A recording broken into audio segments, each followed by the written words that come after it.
Welcome to another episode of What to Say and How to Say It. I'm Nina Rosner, and I'm here with licensed professional counselor Kyle Hargrove. And today we're going to be talking about what do you do with your change? Now, some of you may be thinking, well, I got a big old pig bank. Kyle, do you have a piggy bank? No, but I have a fishbowl. You have a fishbowl? Yeah. Yeah. It's kind of funny that way because I've had this relationship with change, I don't know, for probably 30 years. And I like to come in at the end of the day and whatever's in my pocket, I want to put it away. And then I really enjoy the feeling of satisfaction that I get when whatever it is I'm filling up is full and I Mm. get to pour it all out, separate it all out, and take it in and cash it in. But it seems that the people around me, my kids for a period of time, and then my wife, they like to get into my change. Mm. And, Mm.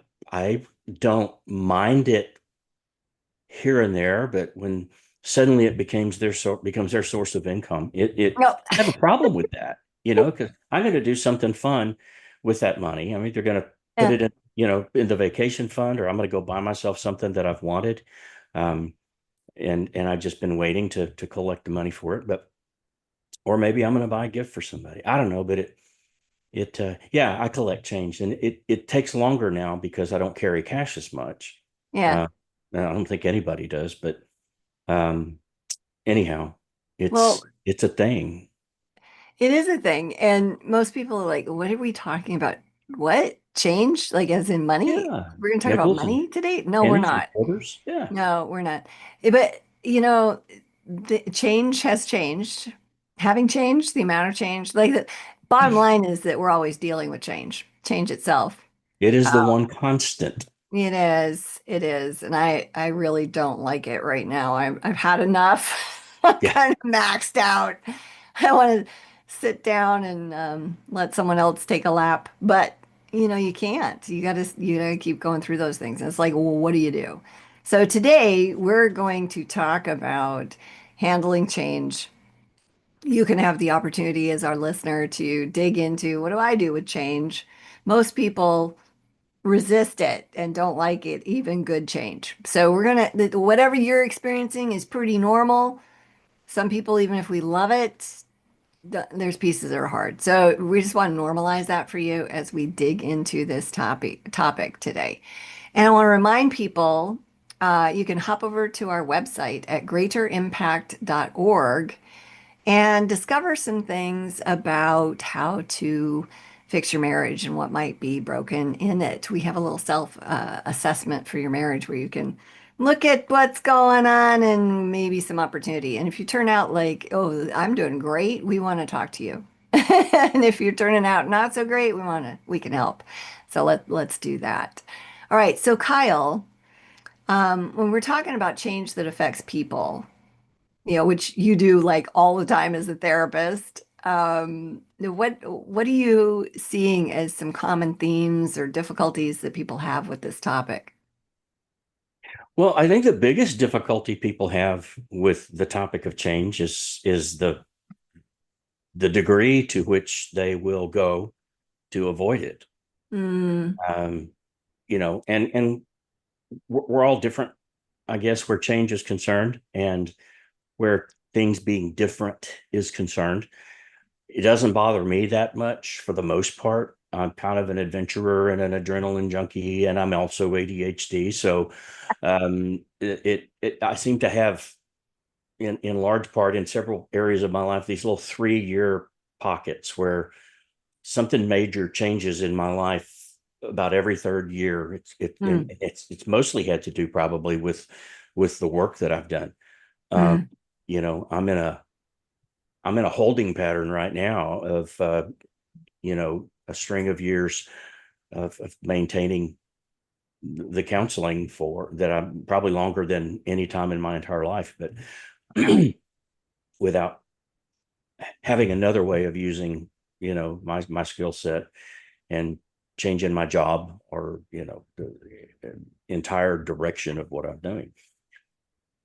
But most people are opposed to change. They don't want anything to change. I mean, I have questioned that they even change their underwear frequently because they, Oh, it's just like, I want things to be the same, because the more oh the gosh. more they stay the same, the more comfortable they are with them. The problem is, in the midst of their staying the same, things around them and in their relationships and everywhere else are changing.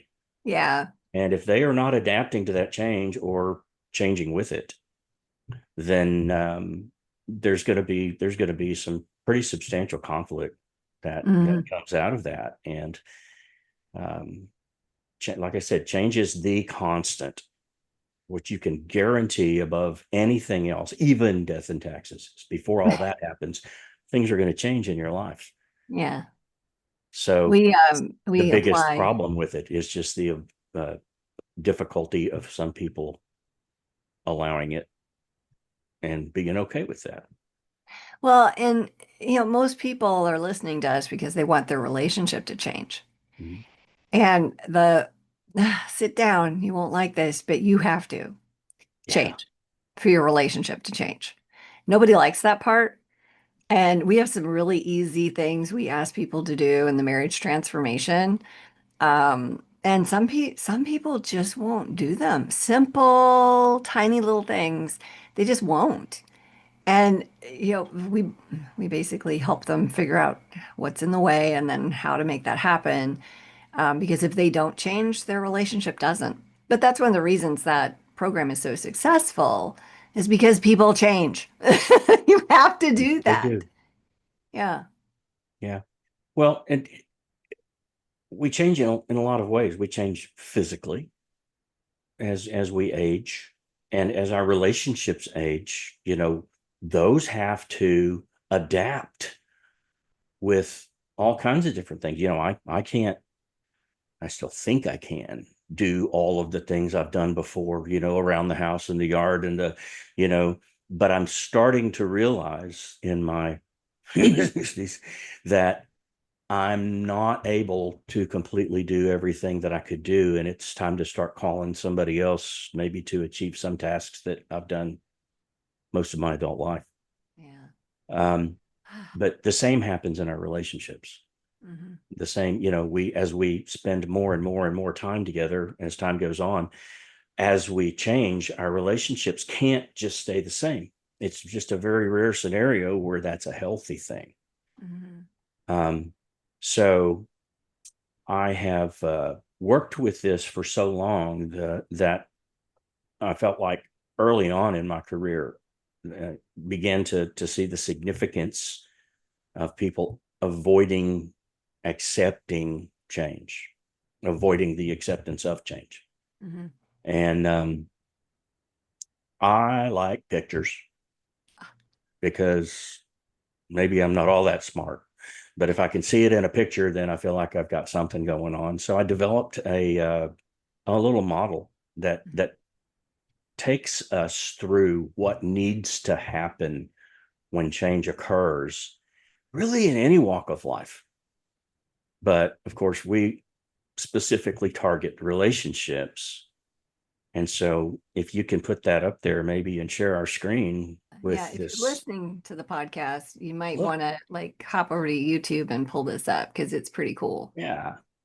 So if you're not listening, we just have, kind of an escalator conveyor belt looking chart that starts with change at the bottom. And next to it is the plus or minus. And that just means change can be positive or negative.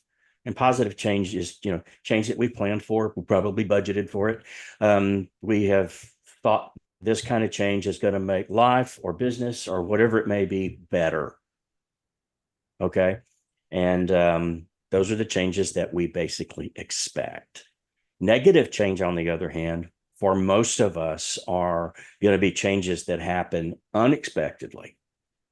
And those are the we really don't like. We didn't plan for them. We weren't expecting them. We didn't put a team in place for them. We haven't budgeted for them, and they usually cost us in ways that we don't want or can't afford. And we don't like them. And so we kind of lump all of the change into that kind of Mhm. expectation of this is going to be bad.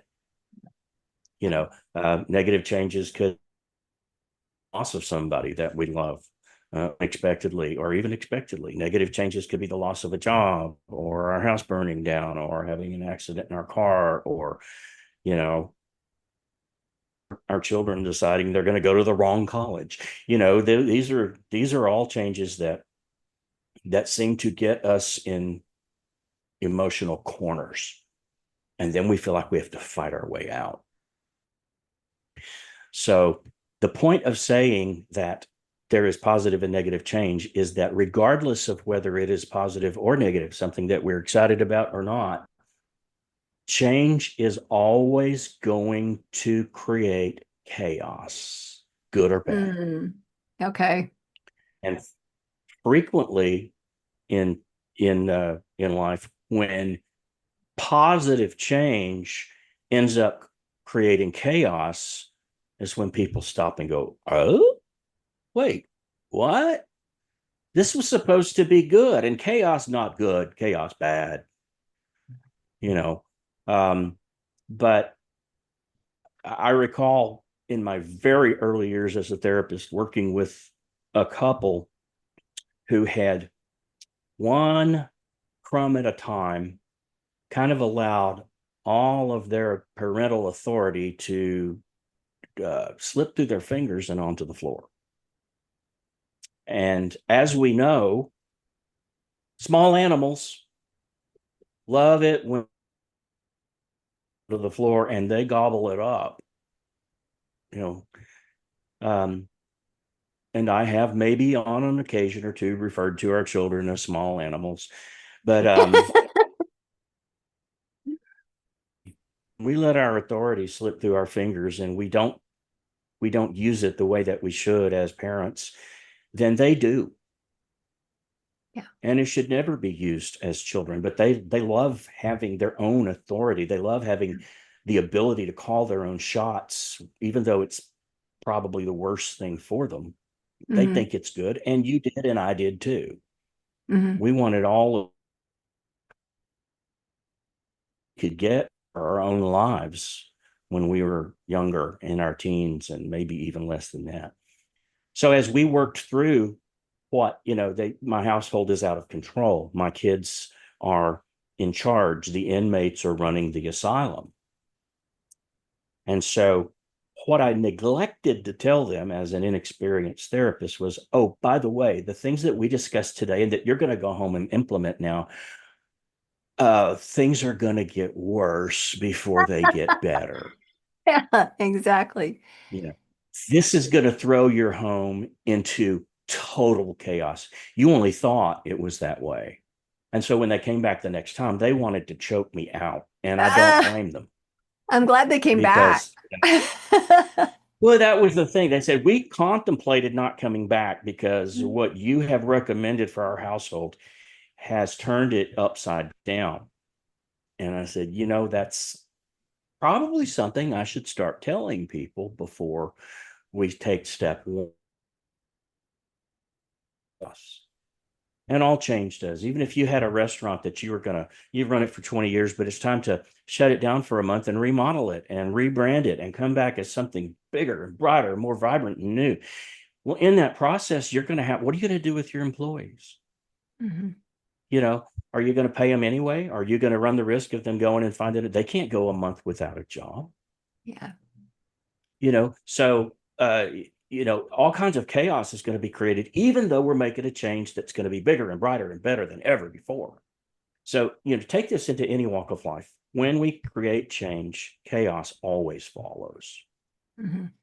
I think that applies literally everywhere. It's not just when you start working on a marriage or your relationship with your kids. Right. I got a business coach right now, and the first couple meetings, he literally said, "I'm going to break your business. You're going to be so overwhelmed, you're stressed out, you're not going to know what's going on. You got to do what we tell you to do. We'll get you through it, but just expect that." And I went, okay. And then sure enough, it happened. I think this is Yeah, I can actually live with just that. yeah, it's not fun. It's a wild horse to ride. I don't like it. But the good Yeah. news is that there's people that understand the chaos and can normalize it. And that's what we do with couples, and that's what this guy's doing with me because I'm like, this happened and I don't know what to do and I'm gonna drown. It's useful to not be alone in the chaos Hmm. and know where wisdom is because a lot of times people, it's new and they don't know what it's supposed to look like at that point. So it's good to have a guide. And it sounds like you've Yeah. shifted to that, setting them up for the expectation of chaos. That's awesome. Yeah, that came with some experience and maturity on my part. The problem here, though, is that most people prefer a path of least resistance. Yeah. They don't want to have to face chaos head on. And the chaos will cause us to take stands on things, because we don't like it and we want it to end. And so we'll run and take a stand. Well, guess what? We don't always take the same stand. Guess what? We don't always have the same set of expectations. Guess what? We may look at somebody that we really like because we've always thought the same. And now we realize we think differently. And so we don't like them much anymore. Yeah. Guess what? When that's your spouse, it's a real problem. Major. Yeah. So we have to understand change creates chaos. Chaos then creates conflict. It's in the midst of the chaos most of the time where the conflict occurs.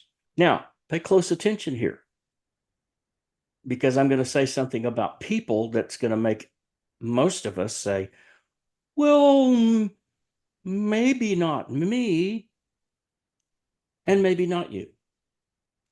But most of us, when we realize that there is a specific conflict among us, it's sitting right there, it's sitting on the table, all shiny and new and ugly most of the time. We say, I'm good. No, I'm fine. Conflict. I don't, some housekeepers put in their advertisements, I don't do windows. Okay. Conflict avoiders put in their advertisements, I don't do conflict. Yeah. And we are seeing that statistically everywhere. Young couples getting married less and less. And when they do get married, they consider the first significant conflict that they face as a situation that they can't fix. They Yeah. consider it as to mean, we're breaking up, because conflict wasn't in the fairy tale.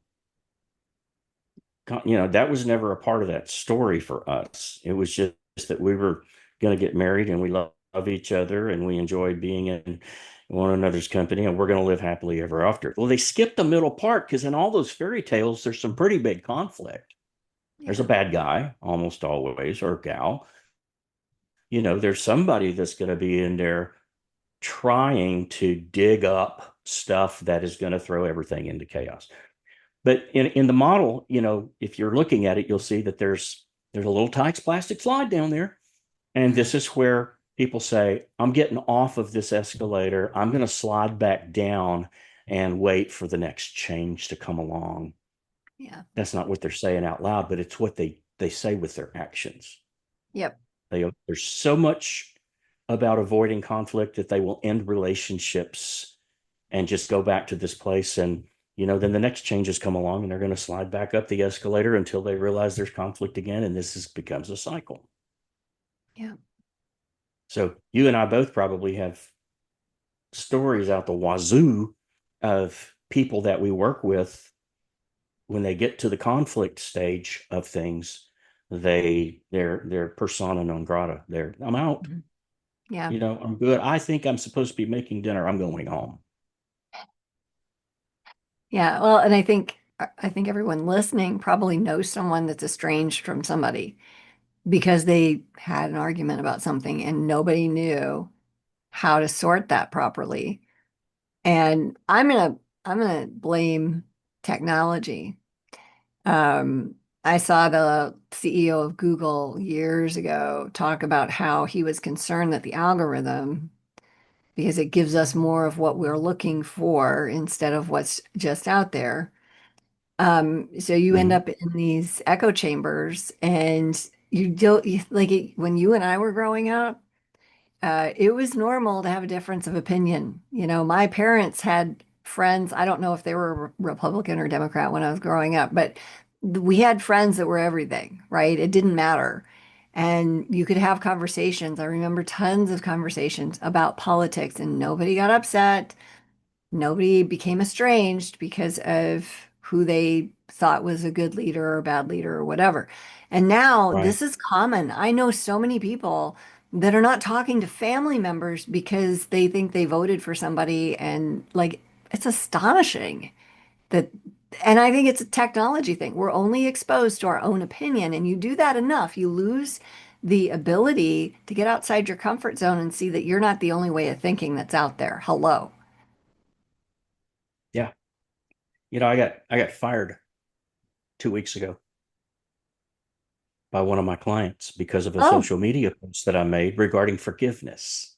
oh, what? Um, I, I posted something about forgiveness, and the the impetus for that post was Erica Kirk, Okay, Charlie yeah, Kirk's wife, yeah, the late Charlie Kirk's powerful. wife, and I felt like it was important for people to understand Hmm. that the faith that it required for her to stand in front of millions of people essentially and say, that man, that young man, I forgive him. Yep, Um, and I took a lot of feedback and heat from it, from a few people saying you can't just get up there and forgive somebody like that. And I said, no kidding, you know. And I wasn't going to go into the all of the details. Okay, so this is what forgiveness requires. No, right. she said essentially, I don't have what it takes. I have to have faith that God does. So I forgive this young man. And she was essentially saying, I enter into this contract with you, God, for whatever, for the Yes. good or the bad, and however long it takes. And Yep. each step I have to take along the way, I'm gonna lean on you instead of leaning on me. She's not Yep. she's intelligent enough to know that this is a process and not an event. But Right. anyway, one of my clients felt like that it was something that they couldn't agree with. And Okay. in the next session, I was invited not to return. So Wow. that's how it's gotten though. Yeah. Well, and you know, in that That was situation, who the counselor not is. political. Yeah. Yeah, So that's astonishing. anyway, yeah, conflict is. You're welcome. Um, Well, yeah, forgiveness is yeah, also. prove me wrong. Conflict is. Prove me wrong. Yeah. No, it's something that's omnipresent. It's always going to be present in your life and mine, in anybody's life. Some people allow conflict to get really big, and then it's a problem. Some people run from it, creating more problems. Some people say, I don't like conflict, but I'm going to have the courage to step into it to find out how we resolve it. Right. So, Yeah, I don't know. I'm sorry. Too many people say I don't like conflict and then don't do it. You know, I don't think anybody, unless they're like a lawyer and enjoy debate, most people don't enjoy disagreement or difference of opinion, that, you know, navigating that stuff. It's hard. You have to be present. Um, it would be a little weird if you enjoy arguing with but people. you know somebody, don't you? You I do, think because you do I know I too. do. We all know somebody who loves to keep things stirred up. Yeah, yeah. And I don't know. Like I wonder what it's like inside their head. Yeah, you always wonder, Anyway, you know, what would it be like spending 5 minutes or an hour or a day in somebody else's head? Not that person. Because not I that don't want one. to be Yeah. that miserable. I don't want to be that miserable. It is You misery. don't either. Yeah. Yeah, fair. Yeah. But knowing that conflict is going to occur, no matter how significant, how vulnerable, or how intimate a relationship is, it's going to occur. And knowing that up front, I think, is a big part into learning to say, I will step into that with you, not just step in it, but step into that. We all step in it sometimes, but I will step in it with you, not for you to win and me to lose, or me to win and you to lose, but so that we can resolve it together. And if resolution is not the design for handling conflict, then whatever's going to happen is going to find that relationship fractured, if not completely devastated, anyhow. Because this isn't about winning and losing. This isn't about being right and being wrong. Because when there's a Yeah. conflict, somebody's on one side and somebody's on the other. Somebody thinks they're right, and so does the other person. So if all we're trying to accomplish by saying, I'll go through conflict with you, is to convince you that I'm right Hmm. and you're stupid Yeah. or wrong or something like that, then this is not going to help that relationship at all. It is only going to perhaps delay the inevitable. But at a very minimum, it's going to contribute to whatever cracks are already in that relationship and the foundation of it. We have a book we use in the marriage transformation. It's called Nine Lies That Will Destroy Your Marriage. And it's by Greg Smalley and Ron Paul, I believe. But one of the coolest concepts that we borrow from that is this no loser policy. Yes, That, you both need to work to a resolution that doesn't have any losers. You got win-win going on. So if it's a lose for me or a lose for you, it's a lose for the relationship. exactly. And so Jesus has a way through that. You got to find it. Yeah. And it reminds me of the at the carnival, that you got the barkers out there trying to lure you to their game, only $1, only $1. You get 3 shots, everybody wins. And that's not realistic. No. That's not realistic. But the only way everybody wins here is to agree to go into this conflict together with resolution as the goal. And we don't have time today to go into, the dynamics of what this looks like. Maybe that's something we can do in the next podcast or at another time. But that conflict has to lead to, and this is at the top of the escalator for those of you listening, um, the conflict has to go into it must happen, um, a courageous conversation. Mhm. Now, let me be clear. I call it a courageous conversation because that's what it is. I call it a courageous conversation because one of the reasons people won't do conflict together is that this is what they fear. And courage is not a thing absent fear. Courage doesn't even exist unless you're afraid. Okay. So it takes courage to do something that we're afraid of. And I don't mind telling you right now, as many decades as I've spent both teaching this, using it in counseling, and then learning to apply it to my own life, I'm still a little afraid of it. I still don't like those types of conversations, but I know how necessary they are. And I've had the privilege and the pleasure of seeing the benefit from them when both parties are equally committed to the same resolution. Yeah. Huge deal. Yeah. Now, thirdly, I call it a conversation because I can't use the other word for it anymore. It's a confrontation. I know we just triggered half of America by saying, oh, yeah, when you're Yeah. in a conflict, you have to have a confrontation. The thoughts that go through people's minds when they hear that word, are some of the worst video clips we've ever seen on the CBS Evening Yeah. News. Yeah. It takes them back to Vietnam in black and white, and all the guns going off and the bombs. No, that's not what we're talking.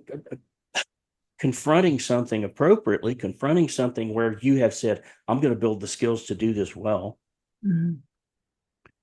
is a completely different story. And so if you're looking at this, you can see in the box this list of questions that we need to ask ourselves as we're in that confrontation, which we don't have time to do today, but I think it would be a worthy thing to spend another podcast talking about.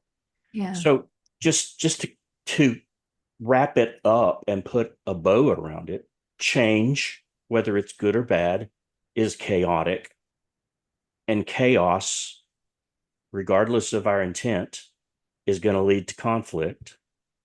And when there's conflict and we're both committed, or everybody's committed to the resolution of the problem, has to has to get to a courageous conversation where we talk about what we think and what we feel, and we listen to one another. And the one thing I will step into, the one thing in that box, I'll pull it out. We've talked about this before on other podcasts in different contexts, and that's the part about being open minded. When two people are willing to be honest about their thoughts and their feelings, and they're both willing to listen to the other, and they're both willing to be open minded, which means I'm willing to change my mind about how I feel and think about this. Then we're set up for some very positive resolution and forward movement and growth and all the things that we want to have Mhm. in our relationships, whether it's our primary relationship or relationship with a colleague at work or with one of our kids or our BFFs. We want to get better, but it takes work and it takes learning and it takes self discipline and it takes stepping into a scary space, knowing it's scary, knowing it may be scary, but having the faith that if we have done the work, we're going to see a positive result. Yeah. Well, and it's biblical. It's absolutely biblical to not be stiff-necked. And scripture tells us to confront one another, uh, and that word meant something different when that was written. That doesn't mean go assault somebody, but Exactly. right. But so we talk about it differently now because people do transcribe that into something icky. Yeah. Yeah. But to your point, I think we all need to be more open to change itself. Like you want to talk about being open, let's be open to change Mm-hmm. and some chaos and some conflict and being courageous. So I love this. We'll dig in a little bit deeper next time around more of these particular items here. And I just want to let people know, you have an opportunity to do something with this today. What are you going to do with what you've learned? I'm going to suggest that you actually get some skills around how to do conflict first. And if you're really scared about it, like if it makes you anxious, you might need a therapist. And I want to encourage you to reach out to Kyle Hargrove, KyleHargroveLPC at gmail.com. If you're in Texas, you can get connected with him and he'll help you overcome some of the fear here because that's a real thing. But you need to overcome that so you can do your relationships more effectively. And if you want to move forward with us in the marriage transformation, just reach out. You know how to find us. Thanks for listening today. Thanks for coming by. And be sure to listen to the next episode and hit that subscribe button so that you don't miss a thing on dealing with difficult people or difficult situations. Thanks for coming by. We'll talk soon.